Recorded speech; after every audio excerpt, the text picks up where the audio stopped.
All right, welcome back to part 3. Again, we haven't really accomplished much in this application, but maybe we can actually make some progress now.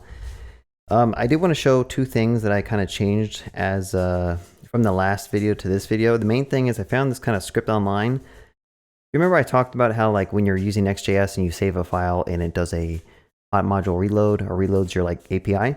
Well, the issue with that is that it's going to try to like reconnect to MongoDB every single time. So I found this code which basically does like some type of memoization or caching to basically connect and create a mongoose object on the global scope if it doesn't already exist. And when you call dbconnect, it's basically going to return that cached connection. Otherwise, it's going to create a new one and then, save that. So the cool thing about that is that now as I make changes to the API and save, it's going to not have to reconnect to Mongo. So it's kind of like a performance thing. Not sure if I really need it, but it's kind of useful to have. The other thing I wanted to mention is in the last video, I was getting some issues with kind of like importing some of this module stuff. And I realized I was kind of mixing ES6 with like ES6 imports with like, what is it called? CommonJS modules or whatever. So as long as I'm just doing the export default and I don't do a require anywhere, you won't have issues. Just make sure if you do a require statement here, then you're kind of like forcing Next to kind of assume you're using CommonJS, which means you'd have to do like modules.exports here. But if you have an import here, you can just do the export default. So I kind of screwed that up. I need to go through and refactor some of this code. Like this one could be an export default. If I can just refactor this one. In fact, let me just try that. I'm gonna say import mongoose from mongoose. And then I should be able to say export default. And I don't know if this will work with an OR like that, but let's give it a shot and see what happens. So, I mean, we should be able to still hit that endpoint and save a connection or save an entry. Everything looks good. So what I wanted to do next is I actually want to kind of like be able to allow the user to fetch the current date's entry if it exists. Otherwise, you just default these. So when the page first loads, we need to hit an endpoint to get today's entry. If you want to follow REST, you could probably, I don't know. I'm just going to do this. Basically, in this method, we have different methods here. We have put. Put is the one we already created, and I'm going to go through and refactor this code later. But what I'm going to do is I'm going to say else if rec.method is equal to get. I'm going to have that just fetch the current date from the Mongo database. Honestly, actually, it might be easier if I just say like const handle put, do a method here, and we're just going to kind of do this. There's like, again, like I said, there's like 101 ways you can kind of code stuff. And as long as every time you add more code, you're just constantly going back, looking at the way you've done it before and verify if the way you're doing it makes sense. So I'm going to take all that stuff and just put it in the handle put method. And we can basically call that. I believe this should be an async function. I'll do that, and I'll go ahead and say await that. So also what I'm going to do is I'm going to say handle get. And I'm going to go ahead and do a very similar pattern. And what we're going to do is call handle get here, pass it rec res, say await. And inside of this code, we are going to do some similar logic. So let's just go ahead and copy what we have. This is kind of the way I like the code. Just copy some existing function that you know already works, and then use that and gut away what you don't want. So like in this example, we just need to get today's date. Well, first of all, we need to connect to the database, get today's date, and then we need to find an entry with today's date. And if we found anything, we can just return it. If we didn't find anything, this endpoint, I guess I should probably... I could try to make it return a 404 or something, like not found, but in this case, maybe I should just like return an empty object or something. I don't know. If I wanted to follow REST, I should probably return like a 404 since you're trying to get an item that doesn't exist. But again, we're not writing like production quality code here. We're just writing, I'm just having some fun. So let's see if this works. So we have an endpoint that we should be able to basically verify using Postman if we wanted to, or using... I believe there is an existing thing here. I might have it installed. Thunder client. Let's try this, see if this works. So before even having to write any code in the UI, we can just try hitting this with Thunder client. This is a VS Code plugin. And what is the endpoint? I don't even know what the endpoint is. It's 3000 /API entries. So this is a GET request, and if I hit this endpoint, we should get back an entry if there is one for today's date. And I just saved something from the backend, but it's always good to verify like what happens in different edge cases. What if I haven't created an entry for today? What I'm going to do is I'm going to, there might be a way to add one to this. I'm going to get a copilot to add one day to today's date. Tomorrow's date is equal to all this stuff, set date, add a day. So I'm going to do, this is like a little hack I'm just going to do real quick to see if this works. So when I hit my API, I should get back either null or an empty object. Right now I got back no response, so that's not exactly what we want. Maybe we want to return null here.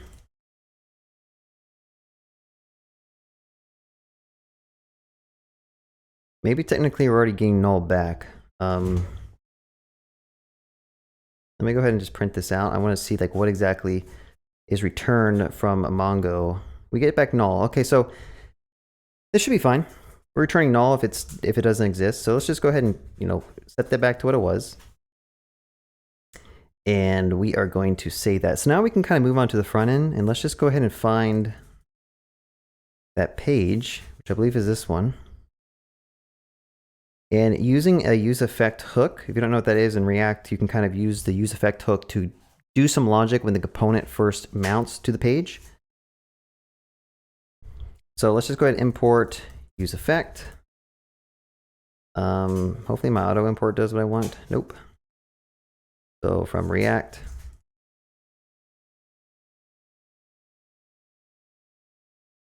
And inside of this useEffect, we can just go ahead and call a function, and we are going to basically pass it an empty array, which basically says when the component mounts, do a request. So what we could do is that new endpoint that we created, we could just do a fetch request to that endpoint. So let's just go ahead and do that. Same endpoint, I'm going to do a GET request here. We don't need a body. I think we want headers, maybe. But one thing that you have to do when you're doing like use effects is you have to actually like, if you want to do async await, you'd have to like make a function and then, I don't know, it's just really hacky. So I'm just going to do promise chaining, easy enough. And I'm going to say res.json, and then I'm going to get the actual data back, and let's just log it. So if the entry exists, when this page loads, so I'll refresh the page, you should see it do a request to that API endpoint that we just kind of looked at. And by the way, I like to click this fetch XHR if I just want to see the, the fetch requests. If I don't want to see all this other stuff, like you notice it's loading a ton of stuff. I just want to see like the actual request to the backend, which you can see here, it did 2 requests. I don't know if I have a bug in my code or that's just Next like doing its reloading, but we got back the actual entry for today. And now that I think about it, we need to actually take this entry and put it in state so that we can set up these input fields. So let's go here. Let's just go ahead and make another state variable called, I don't know, we'll call it form and set form. We'll use the useState hook. This is how you can basically create form objects. And sometimes what people do is they'll just set like the default values to whatever they want here. I think I only have like 3 right now. Symptoms, yeah. So just set these to whatever defaults you want. Symptoms should probably be I think I had it like a string or something. I'll just do 2. And before we actually move on to like implementing the promise chain here, I need to go to the form, and for every input we have, like we actually need to bind that to state. So I'm going to go up here to this input. This value needs to be actually equal to form.symptoms. This input needs to be equal to, oh, this could be, yeah, this could be 1. I think I did the wrong thing.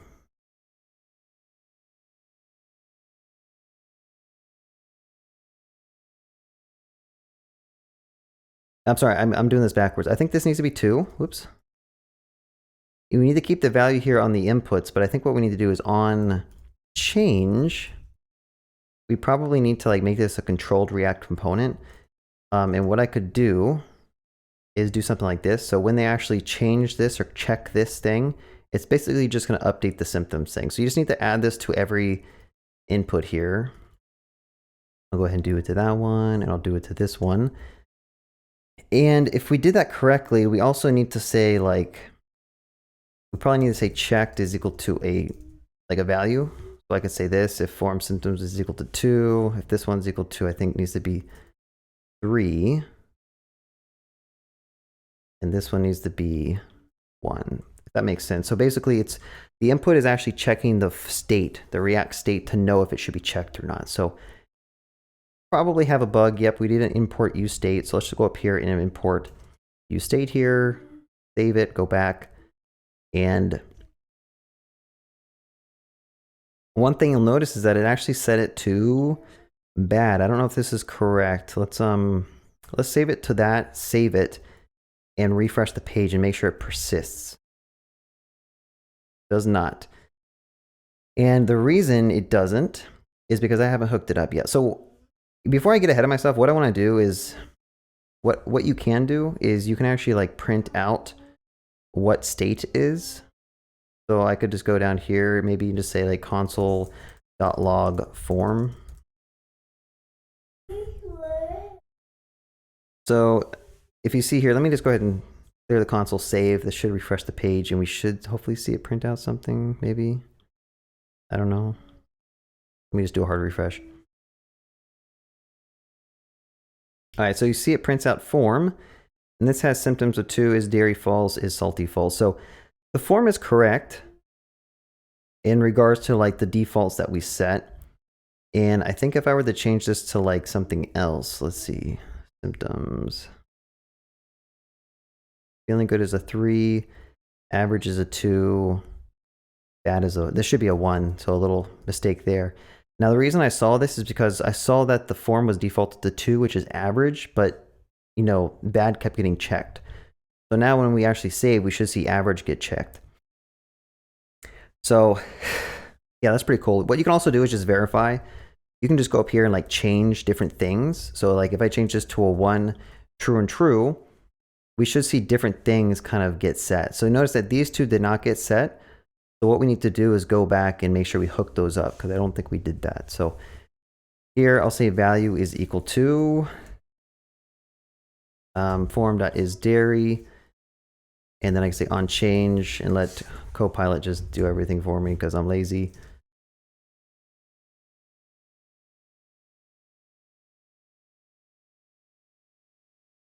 I'm going to paste that in. It's going to be the very similar like thing here. Checkbox. So if it's checked,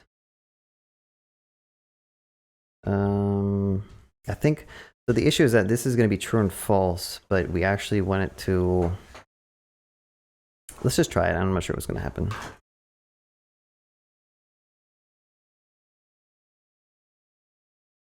Do a hard refresh, see what happens.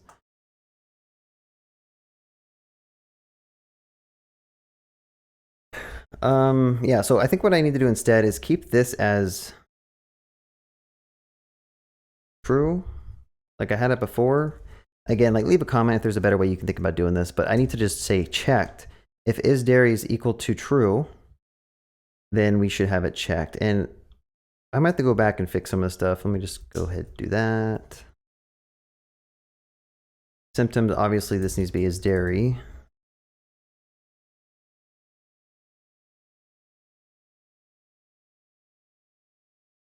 And this needs to be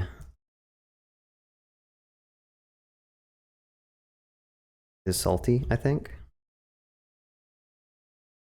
All right, let's just see what's happening. So as I check these, there's an issue because basically I'm saving the string true and false inside here, but I need to actually like make this be like, I don't know. This is super hacky. I need to like rethink what I'm doing here, but basically I'm saying if you change it, take the value of it, and then if it's equal to true, then it's going to cast this to a Boolean, and we should be able to click on some of these things. It's not actually changing any of this. So let's try a different way. Obviously, like, maybe I should just do this. I'm just gonna say form is salty, and then I'm gonna just do like a negate.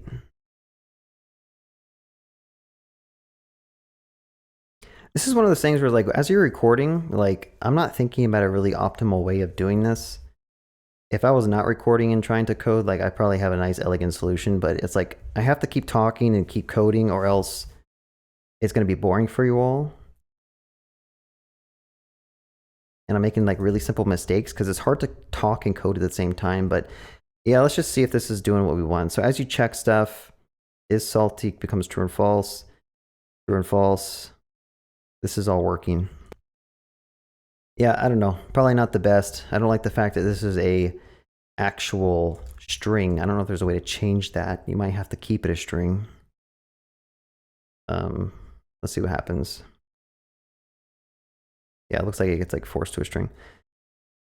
But what I could do is just say parse int here. Again, I'm trying to make the UI like consistent with how the data is supposed to be. So like I probably have to like do a parse in on all this stuff. And it's just, this is just getting super hacky. I'll be honest with you all, this is getting pretty hacky. But let's see what happens. So click on this, symptoms 2, 1, 2, 1. Now it's just not working because I'm actually like, I need to check 1, 2, and 3.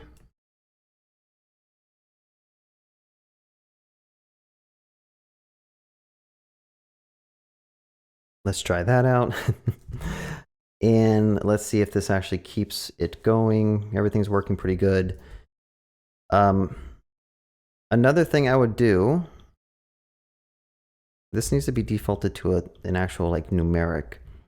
One thing I'm seeing is that is dairy and is salty. We defaulted to true, but when the app first loads, I don't think they're both checked. No, yeah, they are. Okay. All right, so let's do some more refactoring. What I'm going to do is I'm going to put these in constants, right? So I'm going to say good. Let's say symptom good. Did I spell symptom right? SYMPTOM. Symptom good is a 3. And in fact, I could just do this. Sorry, I'm jumping all over the place, but what I'm gonna do is kind of just clean up this code a little bit because it is getting a little messy and hard to manage. And when I have constants, like you can actually like declare them outside of your actual component here. So I could say symptom good, average, and then bad. And that could be 1, 2, and 3. And I'm just gonna try to refactor this code some more so I don't have to have this value anymore. So instead I could say symptoms average, get rid of value. And then down here, I'm gonna say symptom of, I think it was bad. And I don't need to do the parse int or anything. So it's a little bit cleaner. It took me a while to actually come to that solution, but that's how coding works. You do a crappy solution and then you kind of keep refactoring it. Yeah, so I think before, again, like we haven't even gotten to this promise chain to implement some logic here because I'm still refactoring some code, but hopefully you're learning something from it. All right, so I think I'm gonna refactor this handle submit. Like instead of having to do this form data stuff, which honestly is kind of a mistake from the get-go. Like whenever you have to deal with state, like you don't want to grab the form values, you want to actually grab your state. So at this point, honestly, I just need to do like stringify the form here because it should already be on state. Like everything should be on state and I don't need to do this whole weird form stuff. And if everything is working fine, I should still be able to persist by clicking that save button. And if I look at the network tab, we should still see, let me go ahead and do it again. We should still see a request with a payload of true, false, 3. Make sure this is still working as we think it should. And again, every time you make a little code change, like go back to your UI, test some things out. And honestly, if I was doing like real coding, I would have already committed some stuff. Like I got it to a good state. Like everything seems to be working, kind of. So what I would probably do is I would just like make another commit and say successfully refactored the main symptoms form to use state. Boom, I made a git commit. And now if I ever make a mistake, I can just stash it and revert it. But again, I'm just trying to do the very last part here, which is when I get the data back from the backend, what I want to do is I want to set the form equal to what I get. But remember that sometimes the form will come back as null. Like if I were to console log this, we should get the form back. But maybe we don't want to use the form from API. Or I'll say today, today's form. How about that? So I will use that, but if it comes back as null, then I'm just going to default to the form that was already set. Like I don't want to call this unless this is actually set. You know, there might be a better way to do it. I think it could do something like this. You're familiar with that type of logic here, or I could just do an if statement. Maybe an if statement would make more sense, especially since this is supposed to be like a beginner's YouTube channel. But let's just say if it is set, then we're going to use it. So yeah, now what we need to do is just test it out. So I should be able to save some stuff. I will check the first one and click feeling good. And I'm going to refresh the page, and that should fetch from the back end at some point. And it did, and it switched over those default values to feeling good and this. So again, just play around with it. Sometimes I click this, it doesn't seem like it's working. I don't know if I like just lose focus. Yeah, I think there's a little bug with the checkboxes because like I check it once and it didn't actually uncheck it. So I might have to look into that, what's going on there. So I'll go down here. Checked form is dairy. Form is salty if it's true or false. Take a break. Let's look at this code, see if there's an issue. There's an extra, I don't need this E honestly anymore, so I'm going to delete this. Yeah, so this is going to be an interesting bug to figure out. So when I first load the page, I click on a checkbox. That one unchecks, but this one takes 2 clicks for some reason. So there's probably something only wrong with this dairy one, and I need to figure out what that is. And another thing you could kind of do is make sure you have components set up. All right, so using components, what you can do is you can like hover over the actual component that has your state. And I want to see like what the state is here. Let's see, where is the state? Is it not on? Somewhere I got to figure out where it is. Is it here? Home, state? Here it is. So we can actually see the state here. Let me just do a refresh real quick and see what happens. So when the app loads, we get back what the state is. Symptoms is 1, which is bad. I mean, which is the correct value. Is dairy is false. So the issue is that when the app loads, is dairy should not be checked. This should not be on, but for some reason it is. So we need to look into that because I have a misspelling here. You see that is dairy with a IY. That's the issue. So using TypeScript, this probably wouldn't be an issue, but I don't like using TypeScript. Where did I misspell it? Is dairy.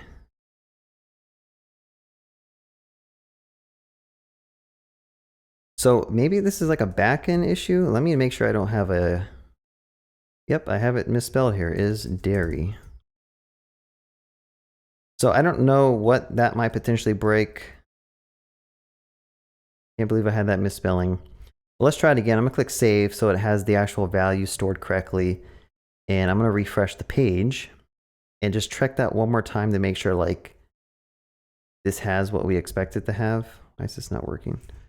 Let me do a hard refresh.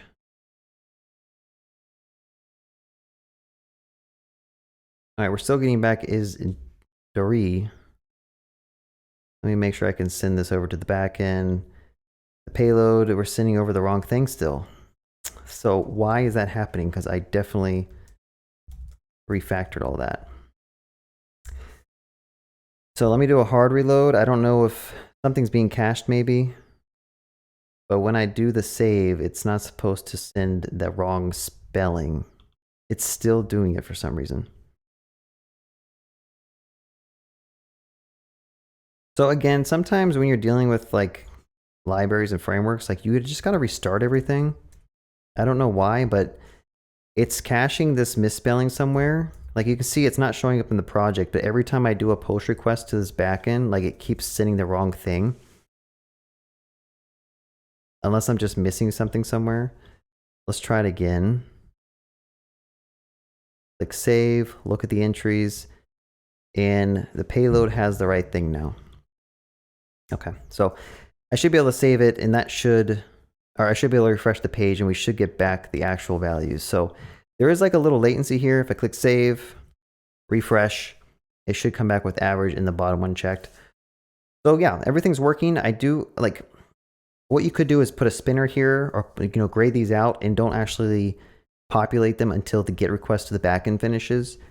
I might read up on some UX practices to figure out what the best approach is, but that's what I want to show you in this video. Basically, when the page loads, we're loading data for today's date from the backend, and then when we save it, it's just writing that to Mongo. So we got everything kind of connected, and I hope you guys like watching this video. Struggled a little bit, but hope you learned a thing or two. Anyway, give me a thumbs up, leave a comment below, subscribe. Have a good day and happy coding.